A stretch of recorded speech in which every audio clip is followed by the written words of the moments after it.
Now, we are back again on your screens. Senior, I started Champions League. We talked about teams, how they're going to play, results, what to expect, BBR from the semi-final right to the final. Now we are done. Now I will say yes, I'm back. Now you be pensen near course no. Ye be moon ye share how tactically Niema panning out in BBR. Then we move on to other things. But for today, send your DBA no. Wajia she shenzai. That's how. And then mini the DBA mini na say obeying. Boss player. Yes, I will share you. Yes. Post match. Day. It's all about UEFA Champions League final. It happened. What was it yesterday? Right? Yeah. It happened yesterday. So for today, what we're going to do is we're going to talk about the Champions League final. Okay. You bet me a fa. You remember the kakra. Then during the SEC anyway, Then you fair few. After Champions League final, certain things happen. We're going to tackle all these ones. Yeah. And at the time this I mean okay. Quick one. Okay, so boss player PSG versus Inter Milan UCL final. So for the avoidance of doubt and people who didn't know what the match, PSG beat Inter Milan by 5-0, and I have penned down some adjectives that I want to use to describe or sum up the match in totality. So the match was about one, battering and demolition, dismantling, capitulation, annihilated, humbled, disoriented, to even say the least. Because if we play a cup final and a team from Italy are being in total disarray, then I have headlined it as an abomination of a match. So why is it an abomination of a match? And for PSG, because all the highlight will be about PSG, because I don't see anything positive about Inter Milan, to be honest. From their goalkeeper to the last man, I don't see anything positive about it. Because how can you lose a cup final by 5-0? 5-0. Yeah. So, but for PSG, this is how you win your first European trophy. Why am I saying this? They won the trophy in a grand style, and there's never been a team in the UCL final that have won the a cup final by 5-0. The highest was 4-0, which was AC Milan against Barcelona in 1994. That 4-0. Yeah. And I think Benfica and Madrid there. Okay. Pair the difference. In the UCL. Not going back. Yeah. Oh, okay. So, and Madrid also beating Juventus by 4-1, and even beating Atletico Madrid by 4-1. So if you look at the scoreline by 5-0, it doesn't even give you the greater reflection of the match, because the match should have even ended by 10-0, 12-0. Because as of the 62nd minute, PSG had created 17 chances, and as against Inter Milan, 5 chances, and 8 on target for PSG, 0 on target for Inter Milan. And the whole game, Donnarumma had only 2 saves to make in the entire game. And even for the profligacy of some of the players like Bradley Barcola and Dembele, they would have scored them by 12-0, 15-0. Yeah. So it was just a one-sided game. This is one of the one-sided fixtures I have ever witnessed. Because even if Ipswich Town or Mallorca will not sit down in just one match for a team to beat them. A final, to be precise. A final. Yeah.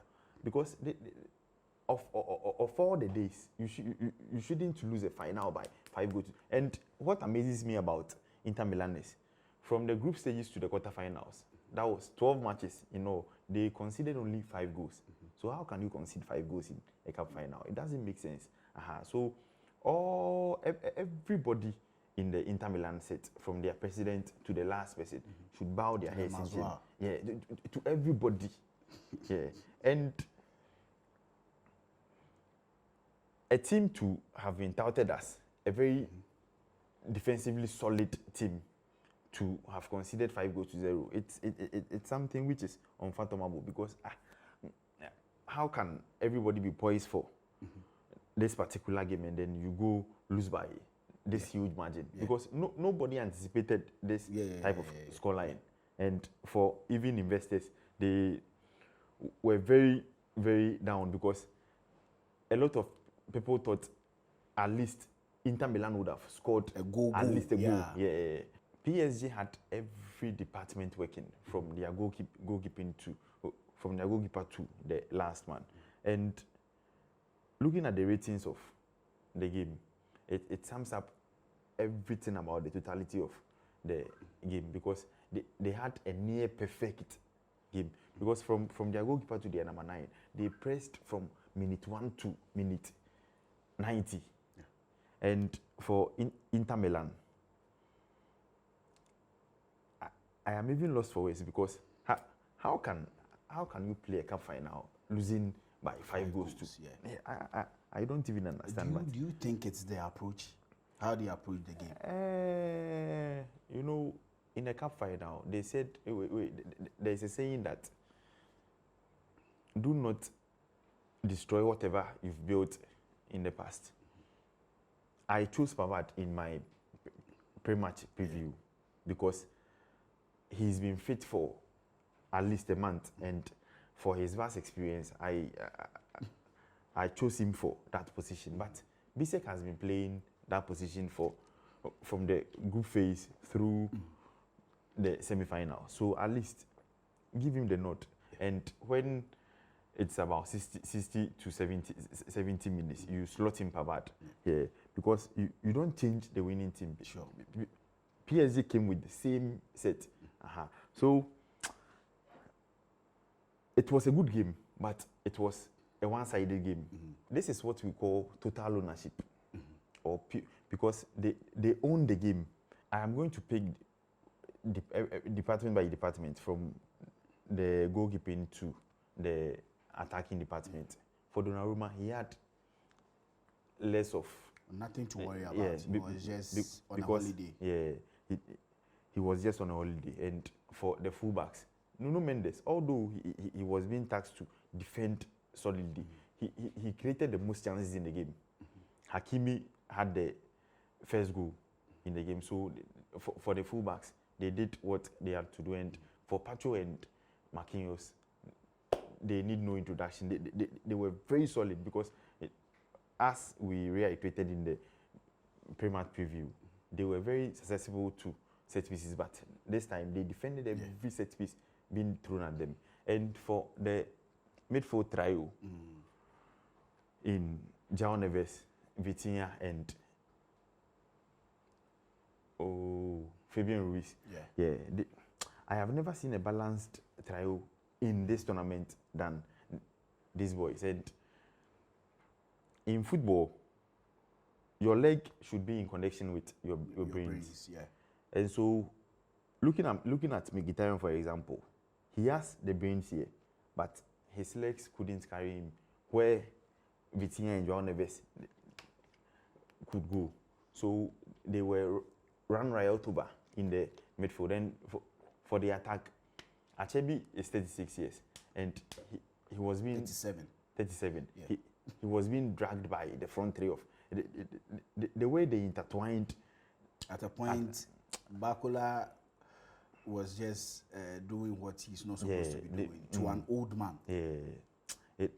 And Bakula came from the bench, and so he really made less of the old man.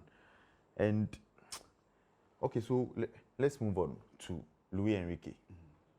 Looking at Luis Enrique as a coach, this is his second season, and in his first season, he played in the semi-final, and he promised them that he's going to deliver the Champions League to them in the second season. Okay. And he did. And PSG over the years has built a lot of dynasty. They've brought in a lot of big players. You can name them from Zlatan to Cavani, Messi, Neymar, Mbappe, and a host of other players, Verratti, them. But these are the players, and the players they assembled, they are less than 500 million euros on the field of play. And the only household name you can talk of in that first 11 was Marquinhos. For Dembele, everybody knows the talent he has, but because of laziness. And for a team as of the match day 6, PSG were 26th on the league log, and you know the first to 8 qualified automatically, and then from the 9th to 24th you had to play in the playoff. And so as of match day 6, but the turning point of their redemption in the season came in December, I think, in the Man City game. In the Man City game, they went 2-0 down. As of the 55th minute, they were 2-0 down, but came back and then beat Man City by 4 goals to 2. So that was their redemption arc. And from there, they never looked back. They beat Stuttgart by 4 goals to 1 in their last match, and then qualified for the playoff. Beat Stade Brestois by 10 goals to 0 in home and away. Beat Liverpool on penalties, Aston Villa, and then added Arsenal, and here we are. And so, for Luis Enrique, he didn't do that alone. He did it with the sporting director in the shape of Luis Ocampos. Yes, Ocampos is one of the best sporting directors, and although people don't mention him on a regular, but he's one of the best sporting directors. He's up there with them. With the very best. And so, and looking at Dembele, people are calling for the Ballon d'Or shout for Dembele. Why? Because, and at the start of the season, they had to play a game away against Arsenal because of disciplinary issues. They dropped Dembele and lost by 2 goals 0. After the match, in the post-match interview, Luis Enrique said something, and I quote, he was like, he would love to lose by 5 goals to 0 than to play players who are very indisciplined. And from that match, Dembele never looked back. Yes, and he is now a front runner for the Ballon d'Or. And so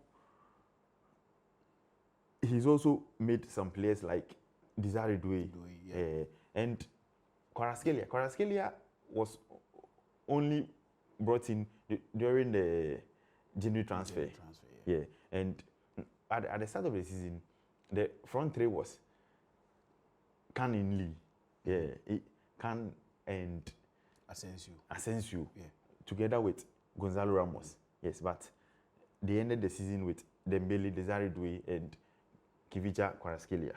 Looking at how Enrique has set up his team from his Barcelona days to the Spanish national team to PSG, this is he makes a lot of variations, and he's the second manager to have ever won the treble with 2 different teams. The first one being Pep Guardiola, and they are all Catalonian, so this is a Barcelona dynasty. So for Inter Milan too, they are one team who, as I said in the pre-match review, that they help teams to win the treble. So in '67, they helped Ajax to win the treble. They also helped Man City in 2003, and then now PSG. So if you are an Arsenal fan, you should be praying that you meet Inter Milan in the final, and then they can dash you this trophy. For Desire Doué, he's the sixth player to have ever scored a brace in the UCL final, and he's the youngest player to do that. And he has more goals in the UCL final than the entire Arsenal team in existence, and even Thierry Henry. Yeah, so for a player of his status and age to do this or to achieve this feat, this is one of the most commendable things that we are supposed to highlight. And they are playing Tottenham in the Super Cup before the start of the season, or even maybe after the commencement of the Premier League. No, and it's just this August, though. It is either before the start of the season or even after the first match. Okay. So I am telling every Tottenham fan that if you can forfeit this match, because if Inter Milan are being battered by 5-0, then there's a football cycle. It doesn't work that way. It's a football cycle. It doesn't work that way. But for Tottenham, there's a reason why they are being called Tottenham Hotspur, because at every point it's only United that will give them that leverage. So for this, I entreat every Arsenal fan to at least pray that they one day meet Inter Milan in the final, because they are one of the teams they are gifted. Will gift you this trophy. And I wanted to do this for my Arsenal fans. Yes, maybe you don't understand the meaning of your team, so this I have done the abbreviation of Arsenal, so from A to the last letter L. So this is the definition of Arsenal. So Arsenal, A, always bottling trophies. That is for the A. For the R, relax when they are on top instead of continuing to win. So they will always relax when they are on top. And if a team surpasses them, they will say, oh, we go again next season. For the S, they are second position every season. So they are the only teams to have been second for 2 successive years, from 1999 to 2001, and then from 2020 to 2025. And then everybody sees them as a joke. That is how the Arsenal brand has become, because the last time they won the UCL, I don't think the last time they won the UCL was 138 years ago. That was the last time they won the UCL. You are confused. How do you come up with these things? And then N means never in the position to win trophies. Arsenal will never win trophies as long as, or so far as we are still alive. And then A means activating beast mode in unimportant matches. They will say, oh, we've not lost to every big team since 2020. This is one of the most useless statistics that I will ever come across. And then for the L means they will lose, and then lose again. So to my Arsenal fans, this is the full meaning of your abbreviation Arsenal. Yo, if you are in the comment section, please just tag him direct. Say Obeng, tag him direct there. Yeah, when you have a rebuttal, the other person with the money be just go there. Yeah, just come at him. I will also come at you. So this is the VAR show, and as usual, said it be if you want to sell here, if you want to do anything to support the show, or you want us to advertise your products for you and everything, you reach out to 0247 597979. 0247 597979. Yeah.